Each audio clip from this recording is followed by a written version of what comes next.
Okay, this video is a book review, and here is the book, The Decline and Fall of the Roman Empire. It was written by Edward Gibbon. And now this book is considered a work of genius, and he was called one of the greatest historians. You can see this painting right here is by Thomas Cole from about 1832. He was part of the Hudson River School, perhaps the greatest landscape painter who ever lived. And this painting is from a series of paintings called The Course of Empire. So an empire starts out with these proud, pastoral, rural people, and then they're strong and they're brave, and then they're also very religious. And then over time they become corrupted and decadent, and they lose their religion. And as they lose their religion and become decadent, they no longer are adhesive and stick together. And then another group comes in and conquers them and destroys their civilization. That's also, Vico Giambattista, the cycle of civilization. This is a well-known thing, and it's something that hopefully is not inevitable in the USA, even though there's a lot of parallels to the current sort of decline of the USA with the decline of the Roman Empire. Okay, and now here's a picture of Edward Gibbon. He was a fat guy. He's quite rich, independently supported, so he had a lot of time. He went on a vacation to visit Rome, and he saw the incredible buildings like the Colosseum, and he asked himself, how could such a magnificent civilization have collapsed? It had total power over the whole world. What could have brought it down? And he was curious about that question, and he was a very studious guy, and he is a very bright guy. He's a little bit pompous, of course. He's sort of an English, Protestant, atheist type of guy. The other thing, too, about this book is he spent way too much time always simply going through history from the point of view, who was the current emperor, and then how did the next emperor take power? There's a lot of other things interesting to talk about in Rome. He could have talked about Cicero, about Quintilian, about Marcus Aurelius, about some of the smarter, more interesting Romans. But instead, it was pretty much almost most of the book was just focused on all these empires, all these emperors. And he focused more on the bad emperors than the good ones and all their corruption and their brutality, which, was kind of boring, okay? It's 1,000 times more interesting to read about the ancient Greeks. They're so intelligent and interesting and creative than it is to read about the ancient Romans. But be that as it may, I'll share with you some of his insights and quotes. And, I read sort of an abridged version of it, an audiobook, and I had taken courses in his work as before. And by the way, my father's from Ireland, so Irish people were not that thrilled. Some English Protestants sitting there, saying that Catholicism isn't that great. He blamed some of the fall of the empire on Catholicism. Okay, so what are the pros of the book? Very elegant language. He's very articulate. And just a typical thing he would say, freedom is the happy parent of taste and science. The fire of genius was extinguished by such and such. The only quote that I saw on Cicero was, Cicero enabled Rome to rival Athens for oratory.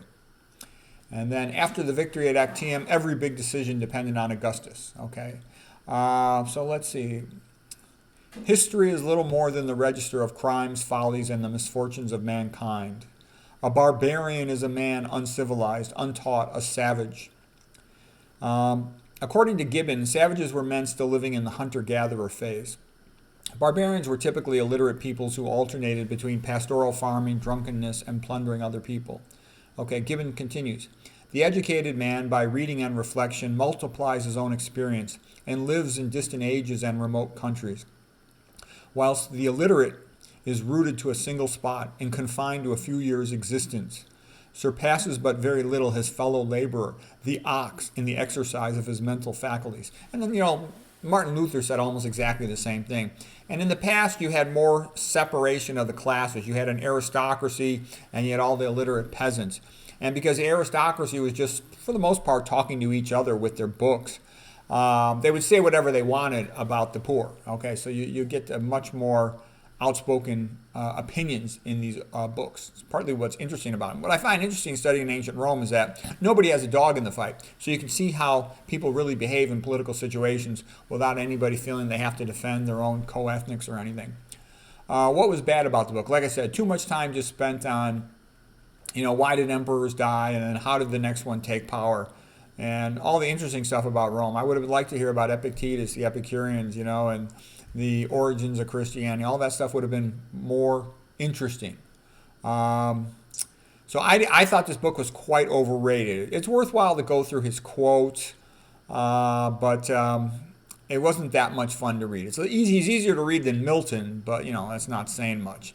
The way to read Paradise Lost, by the way, is to have sort of a modernized version of it, to translate it almost. Okay. He finished this book in 1776, which is kind of funny because that's when the English Empire began to fall as well, with the USA asserting its independence.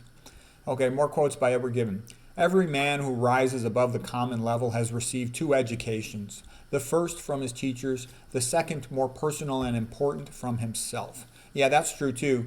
If you just go to school, even if you get A+ and everything, you're still really not that well educated. Real education comes from trying to answer questions on your own, being curious about stuff. And that's what you really remember, and that's what makes a person unique and interesting. By the way, I was recently talking to an internal medicine doctor, and he was telling me about how smart this one internal medicine guy is. And I know the guy. The guy's real bright.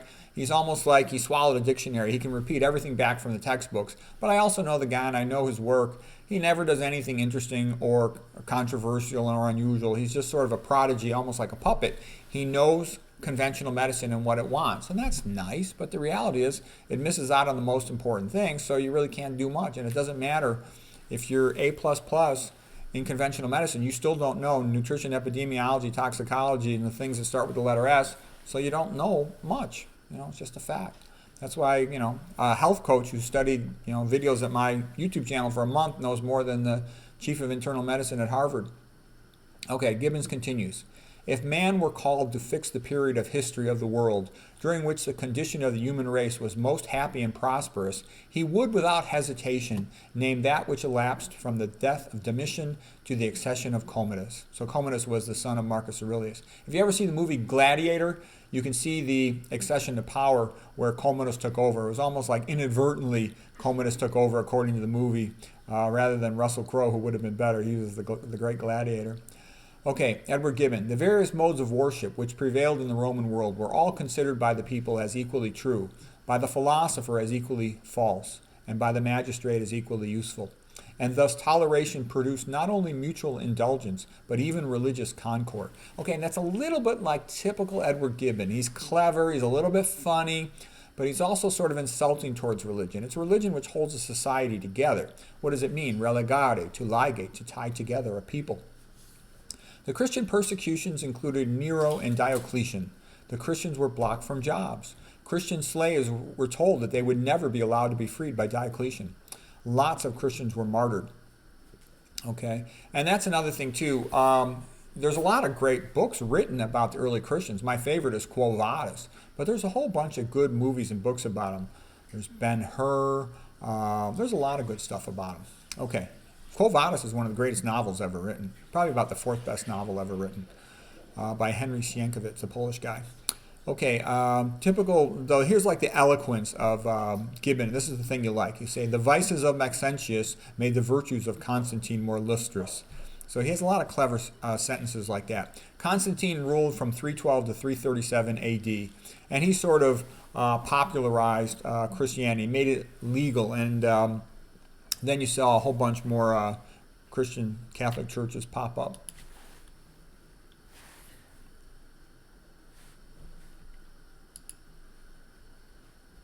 Oh, got to get back to that slideshow. Got to go. Okay, here we go. The voice of history is often little more than the organ of hatred or flattery. There's truth in that. And he's one to talk. He's rather anti-Catholic, okay? After the sack of Rome by Alaric the Goth, Rome and the Western Empire continued to decline. Yeah, Alaric the Goth was a badass. And Rome just, kept falling apart and becoming weaker, more feminized, more stupid. The center of Western civilization had long since moved to the Eastern Roman Empire, run out of Constantinople. And the Eastern Roman Empire reverted back to having Greek as its primary language. The Eastern Roman Empire was proud of its Greek heritage. The New Testament was written in Greek. A lot of the best things in Western civilization, they come from the ancient Greeks. That's also why if you ask me about Catholicism, and even though it's called Roman Catholicism, I actually think it owes a tremendous amount of its structure to the ancient Greeks. Nietzsche had said that Christianity was basically Platonism for the masses, okay? And then Aquinas had basically said, we can build on the structural thought of Aristotle. And as a matter of fact, I would look at Christianity as two main strains: the Aristotelian strain that runs through Aquinas and the Renaissance, and then the Platonic strain that runs through Augustine to Luther and the Reformation. Okay. All right, Edward Gibbon continues. The Catholic Church denounced Calvin, but made a saint of Augustine, even though it's difficult to tell their arguments apart, even with a theological microscope. Yeah, well, I think that's also misleading. He's trying to pretend they're not that different. There's actually, Augustine was a much better person than Calvin. Calvin had been described as Lenin by other theologian historians. Okay. As Jacques Bourzoon had said, Calvin was like Lenin, evil. And Calvin was a destroyer of art, man. He was a big jerk. Christianity arose out of the Old Testament, Greek philosophy. Also, the Eleusinian Mysteries had a bit of influence. Stoic philosophy, pagan traditions like Sol Invictus, the sun god of Rome, and the teachings of Jesus Christus. Okay. Edward Gibbon. Persuasion is the resource of the feeble, and the feeble can seldom persuade. Augustus was sensible that mankind is governed by names, nor was he deceived in his expectation that the Senate and the people would submit to slavery, provided they were respectfully assured that they still enjoyed their ancient freedom. Yeah, most people are like that. They don't really care about what reality is, as long as they get a nice title or something like that. All right, so anyways, that's The Decline and Fall of the Roman Empire by Edward Gibbon, and there's a couple interesting things to it. I think the concept of the cycle of Vico, Giambattista, is most useful in those paintings by Thomas Cole. Hope that was interesting.